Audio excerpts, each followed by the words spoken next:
spreading around the world. So precious song. Ivanka is saying she's doing her Mahamudra prayer in Polish language. And helps her understand better. You know, Dharma in all language. Language of gods, nagas, and demons, and that of the spirit. Who teach, Buddhas teaching. Our Buddha, you know.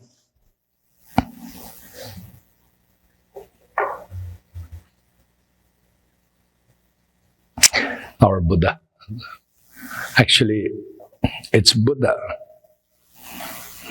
It's our Buddha's infinite Bodhisattva vow. When he was a Bodhisattva, that we're all beneficiary of that. You know? Yeah. Buddha activity, you know, it's an act of perfection, if you can imagine. Perfection, you know? It's that precious. Dharma is the real jewel. You know, in English language, when you say something, a rare jewel, that's the real jewel.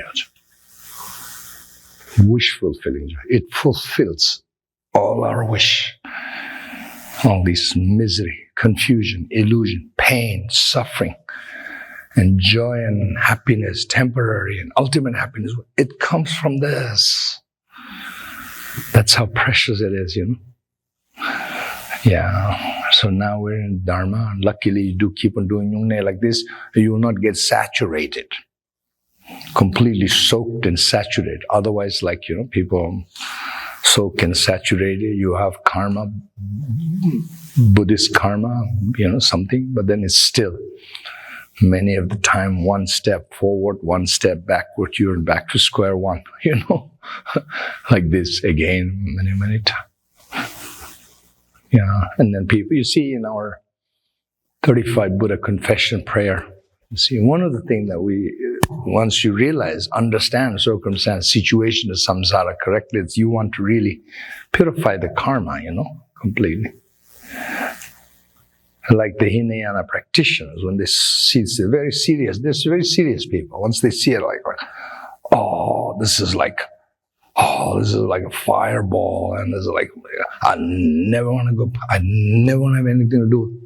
You know, so that's serious, then you're strictly disciplined and engaged in spiritual practices, right? Like that.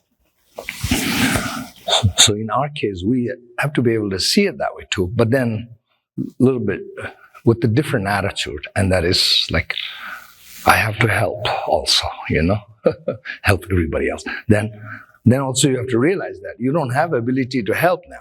Then it's like, okay, I have to do whatever I can to get that ability to help others, you know, spiritual prayer. And then first thing you realize is you need to purify the karma. Without that, you can't do anything. You can't make one step forward. It's just stuck here, you know, right? Yeah. You know, it's like affected by a trauma. Once you can't do anything else. Just you need to get out of that trauma first, you know. In other words, karmic trauma.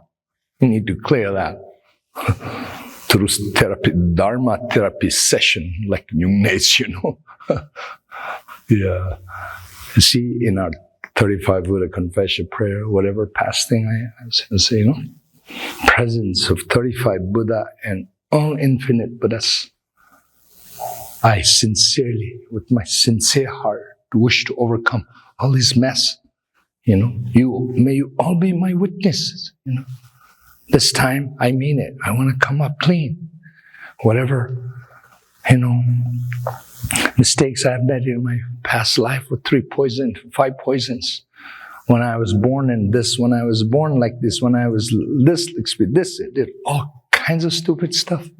This time I want to come clean. I will not hide. I will not conceal. Just please help me. I want to come clean and help me to clean up from the bottom of my heart. You know, and like that. Then, you know, karmic cleansing will take place. You see, that's the ultimate good news. That's the precious thing. You know, you Right cause condition, right result will happen. Wrong cause condition, wrong result will happen. As simple as that. Reality. Right? Like that. You do Nyungne practice like this, you will never go reverse. That's the good thing. And you will enter into Dharma path where you will not go reverse. See? So otherwise, like I've seen, I'm a senior citizen now. Am I qualified to say that? I'm 61 years old. I'm senior, right? According to Tibetan calendar, I'm senior. 60 years old is senior. They have a cycle, 12-year cycle in lunar calendar. And that's lunar cycle. And the 60th years is the 6th cycle. And the cycle, that cycle year, it's called senior citizen cycle, so to speak, in Tibetan. It literally means that I've arrived there. I've earned my point in life to brag a little bit that I know a little better than those who didn't make it to that point, so to speak. What I wanted to say is, you see, in my life, from time when I was a little kid growing up with my enlightened guru, and then in my own experience as a spiritual teacher, and I've seen a lot of people come to Dharma, and then some people, some people take Dharma somewhat seriously, others kind of sloppy, and others come and go, and things like that. I've seen a lot of, I'll give you one example. One example of one female student I have here in the United States, okay? And she was very excited to come, and I definitely see she had a past life Dharma karma from past life, very excited. And then, I don't mean to put down her or anything, but, she's not a very intelligent person. Okay, but she had a Buddhist karma, very excited, very talkative, and then in her mouth, talking too much sometimes create a problem in Sangha, and it was like that, and then she's not very careful and not very bright, then didn't understand what she's saying was causing problems. She was like that, not very bright. But anyway, she caused some problem in the center too. And then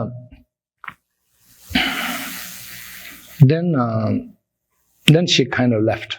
Then, she was embarrassed to come back, because the problem she caused was embarrassing for her. Something she did. Anyway, that's besides the point. But what I wanted to say is, while she's going back and forth, when she came to me, it's not the first time she came to Dharma. Actually, I've known her time from my guru time. She was a young woman, my guru time in San Francisco. Like that. And then later on, she came to me in Los Angeles, okay? And then hang around. And then while we were together, the reason I mentioned is the karma thing, some lesson here to be learned for Dharma practitioner, that's why. One day she said, it turns out that she was actually from Los Angeles, born in Los Angeles, grew up in Los Angeles. And one day she tells me her mother had finally sold, she's old, and then sold her house and gonna move into something like nursing home or something like that. And then she got rid of everything. And then there was one little box, kind of like a little box like this. Inside of that box was a photo of like Buddhas and some religious item, Buddhist item versus. And then mother had kept that. And then when mother met her, mother gave it to her. And then mother had said, this little box and these little images of Buddha and whatever the Buddhist little things, pictures and so on, it was very important to her when she was a little kid. You see, this is what I mean, as past life karma comes in, She has a Buddhist karma. It was very important to her when she was a little kid, so that's why I didn't throw it away, I kept it for you. It was very important to you. And she was so excited telling me, my mom says, gave me this. I don't know what she had, maybe malas and pictures of some little things, So my main point is, you see, definitely had a Buddhist karma, okay? And came, and then she's not very intelligent and caused problem in the center, some issue like this. And then she was embarrassed to come back. And then I heard, after several years later, one of our Dharma students met her, and she said, "Oh, now I'm Sikh." She's converted into Sikhism. Sikh religion. You all know what Sikh religion is, right? Sikh religion. And then she told this Dharma student of ours, like, proudly, "Oh, now I'm not Buddhist anymore. I'm Sikh, something. And, I no disrespect to Sikhism or anything, but, Buddha's teaching versus any other teaching, there is no comparison, But my other point is she has Buddhist karma and came into it and then made a little reverse again, if you follow Sikhism, you're not going to go to hell or anything, but, but it's not the perfect Buddha's teaching, That's kind of my point. And then my other point is, you see, she definitely has Buddhist karma. And the mother is saving her little box with the Buddha's photo, and which is something that shows that past life karma. But then it's like this. One step forward, one step backward, one step forward. See? Patrul Rinpoche just said people in Dharma a long time ago, they coming out, got saturated, like this, people more everywhere, here, there, then it's like this, you see. So once you're in, I myself am completely convinced once you're in do properly 8 Nyungne, 25 Nyungne, you will never go reverse. You really, really will be in true path. True in, Bodhisattva path of the great vehicle. One who truly care about everybody else's well-being. That's going to be your ultimate goal of perfection. Dharma, so precious, huh? Okay, yes? So when you say properly, I'm always doubting that I've done it right. So what would it be to not do it properly? To break it out and not purify? What does it mean to not do it properly? She's asking to do Nyungne practice properly. What does that mean? Well,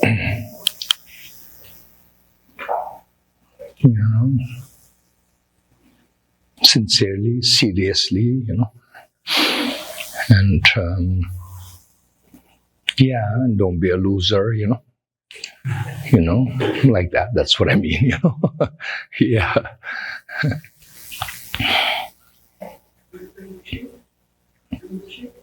We have a saying in Tibet. Many people in Tibet is the entire Buddhist society, right? Not everybody by birth Buddhist and by faith naturally believes in Dharma, but not everybody's practitioner, of course, and there are people who do a lot of stupid stuff too, But then the only good thing is they all know right and wrong, even if they've messed up, clean, kill, hurt, harm somebody, they know they're wrong, The karma is there, I have one uncle who had done some stupid stuff in his life. He had a lot of remorse, a lot of regret at the end, a lot of remorse. You see, that's a good thing, If you know Dharma, then you screwed up. And it's sincere and good for you to be remorseful rather than think, I didn't do anything wrong, like that, right? And then I told my uncle, negative karma can be purified. And he said, I know that, but I think I have heavy one, And he was like the story that I told you about the king who regretted so much. He sinned, and he thought that he just screwed up too much, My uncle had a little feeling like that. He was like, and in order to make it up, he do some prayer practices himself, and then he built one Vajrasattva 100-syllable mantra prayer wheel. His sponsor built, and he wants to purify his karma. Like that. So what I wanted to say is, this in Tibetan society, usually ordinary people gather in the monastery temple once in a while, like there will be a prayer ceremony, then everybody come. And then there will be like Om Mani Padme Hum, 100 million Om Mani Padme Hum puja. So everybody come, and they just have to whole day recite Om Mani Padme Hum. calm. Other than that, most of people just everyday life, no different from American people's life. It's just, you just get up early, go work, make money, work, nothing special. And then any prayer practices, usually senior citizen will do some recite mantras and prayer wheel, because they know now they're not going to be here for very long and preparing for next life, not like that. So the point that I really want to make is, once in a while, somebody, if he was not monk or nun when he grew up, he's just from a lay community, once in a while somebody will make very serious Dharma decision, come into Dharma and seriously practice and become a successful practitioner. And then this is what I want to say. Our society is saying is, oh yeah, I knew him. He's this very smart, tough guy. Well, I knew he's going to be successful in Dharma. Point is, he was not a loser. That's the point. See, people say that. This is actually our saying in our society. Tibetan Dharma society. Oh, he's something made it. Yeah, he's a very, very smart and tough guy. If he does it, he's going to seriously do it. He's not going to be a loser. So, like that. You need that kind of determination, actually. Yeah. Yeah. Can you speak a little more about determination? Determination. Yeah, determination. Determination, I think, from the point of view of something like conviction, Conviction, deep conviction. First of all, you have to have a deep conviction in law of karma. That it is, if you screwed up, you have to pay the price. That you really have a deep conviction. And then followed by determination to never do that again. Never engage in wrong activity again. Like that. You have to have determination like that. And then it's like, okay, 8 Nyungne will purify the karma. I'll do it. I'm not going to say, I can't eat. No, I'll do it. If that helps, I'll do it. If 25 Nyungne will purify my karma, make my life meaningful, I'll do it. I'll do it, Like you have to have a determination like that. That's what. If it takes 3 years retreats to do it, I'll do it. Not like, like you don't have determination, you're not going to be successful. Not only in Dharma, any field in society, you see, even these material successes requires a determination, You see, this is why the traditional American saying of losers comes in. You can't do it. Can't do anything. Focus. Determination. In other words, understand clearly values, importance, ultimate goals, what is truly beneficial for you and for Mother Sentient Being, and then engage in it with 100%, That should be the true determination into Dharma practice. Sometimes people ask me, you did 1,000 Nyungne, this, that, you finished that? Yeah, I say, yeah, I'm not a loser. Kind of jokingly say that. I don't mean to disparage anybody, but just to make a point, like, you did that, yeah. Yeah, I made a commitment and I did it. I'm not a loser, like that. Right? Like that, yeah. Actually, this loser type of word, if you read Patrul Rinpoche used that a lot. Those who didn't see importance of Dharma. In Tibetan language, he said, complete loser. Yeah. You just didn't understand anything. You're an idiot. You're just loser. You're just, failure. Patrul Rinpoche literally uses word like that in Tibetan, in Words of My Perfect Guru. You read that, you will realize. If the translator didn't use the word loser, tell them, use that word.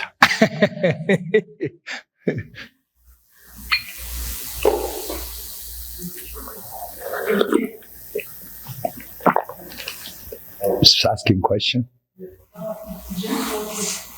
Le problème, c'est quand on a en écologie, quand on utilise trop d'électricité, trop d'eau, on n'a pas la maturité, la compréhension, on ne voit pas les conséquences de l'examen, comme on ne voit pas les difficultés. Donc, Can you hear me? No. Okay, I'm question. And she's saying, so it's like in ecology, when we don't understand the picture, we like too much electricity, we don't see the consequences. Mm-hmm. And she's saying it's the same here. You know, we don't see what's going to happen in our future life, and so we don't actually see what the consequences are. And so what's your question? You got your earplug? si on n'a pas la maturité, Ah, okay. on ne peut pas. Okay, yeah, if you don't have the maturity and the correct understanding, you cannot actually put it in practice what she's saying. You hearing too much. I'm hearing too less. So she said it's like ecology, you know, you're using electricity and stuff like that. You don't see the actual results of it until, you know, let's say the bill comes in. And so this is kind of like that. Is that what it's more of a confirmation on it, yeah. So this is, what you're explaining is kind of like that. Correct. And also the thing about where you can't see, Yeah. because you can't see the impact is like Oh, so okay. you might not understand the impact. Yeah. Okay, so, and sometimes you can't understand the impact that it'll have on your future life. So it's hard to see the impact that it's having. We don't have the maturity. So what's the question? I think intellectually, rationally, intellectually, referentially, you can understand the benefit, cause, you know, cause condition benefit. You know, if you say, if you're generous, if you practice charity, generosity, you know, you may not experience the benefit, but you can have complete conviction in that you did something right, that it has its benefit, you know. So not like, oh, only future I can see. No, you can have conviction in your heart like that, right? Whereas if you save a life, you know, you can be sure you did something right away. You know, you may not receive the benefit of that saving life in this life right away, but the conviction does arise that you did the right thing. Dharma practice is like that. Yeah. You know, like Nyungne, to your question, sound travel from there to there, and then here. Zigzag. Okay. Nyungne practice. I tell you what, many students who came to do Nyungne practice, I'm a Nyungne guru. See? And first, some of them just didn't know. Some friends said it's good to do. Others knew something about Dharma and then came, you know. Others really had profound conviction and belief this is precious. You know, we have all kinds of people coming, you know. So this is for everybody. So those who didn't know much about this practice and so on, initially like, oh, no, Samsara sucks, life is hard, I got to do some spiritual practice, you know, this might help me, might not help me. You know, people come with this many people come. But some of them, when they first do Nyungne practice, who had never fast, they struggle too during Nyungne. Not only they didn't see benefit, but they struggle also in hard. Oh, this is hard. Wow, you know, like that too. But to your point, right after Nyungne was finished, they feel so better. You see, there you go. You don't have to wait very long. You feel right away benefit. In fact, all the students who keep on coming back, they feel benefit. That's why coming back. See, you don't need to wait until next life. Yeah. I followed my enlightened guru and I felt benefit, and that's why I follow. You see, this life, immediately like that. You see. So hot!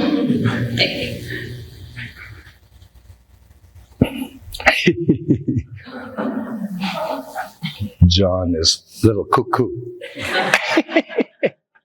John, you're going cuckoo. Cuckoo-ness.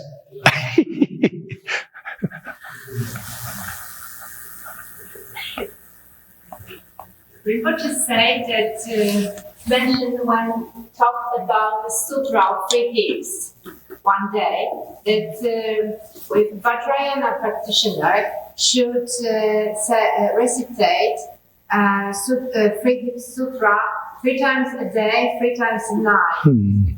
And Yeah, there's 35 Buddha confession. yes. It's part of Bodhisattva vow purification. Yeah.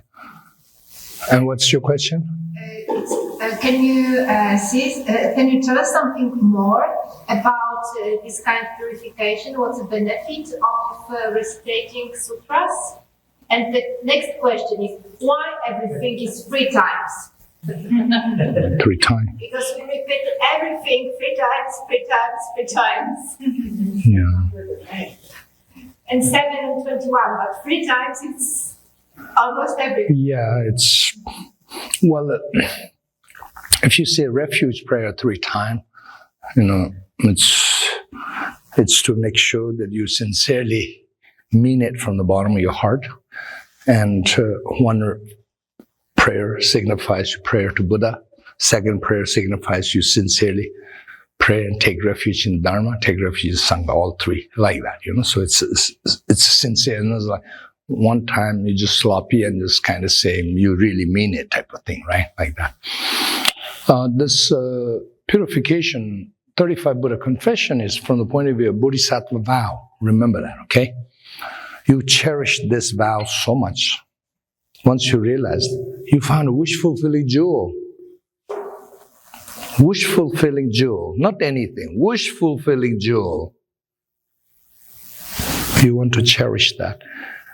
You came a long way in your existence to a point where now you finally know how to cherish this wish-fulfilling jewel. Bodhisattva principle, you made a commitment, you took the vow, and now, you don't want to damage it. You don't want to break it. Break this precious wish-fulfilling jewel. You don't want to damage it, you don't want to break it, you don't want to throw away it, you want to cherish it with whatever you can. Every day, 6 times a day, 3 times a day, 3 times a night. Meaning morning, first thing you wake up, remember you have that, and then you pray to all the Buddhists, help me, refine my Bodhisattva vow even more and more pure. Okay? Ultimately, it's, you become a completely pure mind. So, right now, at the unenlightened state, you're lucky enough, fortunate enough to know how to cherish this, make commitment, but you still has afflictive emotions and still suffer from 3 poison, So then that might damage here and there. So in order to overcome all these damages that may happen during your daytime, so you at least purify it once in the morning, once in the noon time, once before you go to sleep, like evening and things like that. And it mentions in Essence of Sky Bodhisattva Sutra, there's a sutra called Namkin Yung Budo. Essence of Sky, Bodhisattva name Essence of Sky. Requested sutra. Buddha taught the teaching. There's this great Bodhisattva Sutra. And then in that sutra, it mentions that to do 3 times a day, 3 times a night, 35 Buddha confession prayer. And those Bodhisattva practitioners who truly wish to cherish this Bodhisattva principle with utmost respect and honor should pray to the Sky Bodhisattvas. Essence of Skandam Kinyingbo, Bodhisattva, essence of Sky Bodhisattva. So, and then if you really cherish that, and then this Bodhisattva will manifest to you in your dream and things like that. All kinds of very interesting thing. Yeah. And then this great Bodhisattva will appear in your dream, and then he will help you, and so on and so on. If you do all the right thing. Very interesting, Yeah. If Bodhisattva appears to you and gives you specific instructions, if a specific Bodhisattva appears to you in your dream and gives you specific instructions, Should you just follow the instructions even though it's a dream? Yeah, if Bodhisattva does appear, then of course you should follow instruction. Yeah. Yeah, say like if you cherish Bodhisattva principle truly and do all the things right, purified vow, violations of vow 3 times a day, everything, think about, pray to essence of sky Bodhisattva, and Bodhisattva may appear in your dream, and if Bodhisattva tells you something, he knows exactly how to help you and guide you, you better follow. Yeah. Yeah, I think that sutra, Essence of Sky Bodhisattva Sutra, translated by 84,000. I remember ED was sending me that. 84,000 translation committed, translated already. Huh? 3 times a night. 3 times morning, 3 times night. 3 times a day, yeah. 3 times a day, 3 times a night, it says. But you know what? You see, this is what it means. 6 times in 24 hours. You see, this is what it means. True Bodhisattva practitioners, true serious practitioner, that serious. They cherish this principle that much. They will, in the night, probably, 3 times a day. Okay, say 3 times a day will be like maybe, 6, 7 a.m., 12, and then around 5, 6 p.m. Evening will be like, 10 p.m., around 2 a.m., 5 a.m., something like that. So these bodhisattvas, they're so serious. They're so serious. They meditate, practice all the time. Even in the night, they sleep very little. They're completely mindful of their stand. They will remember. They'll do these prayers, like that. When you do like this, and essence of sky bodhisattva magically manifests to you in your dream, and then teach you, prophesy to you, things like that. Okay, too much talking. We have to start now.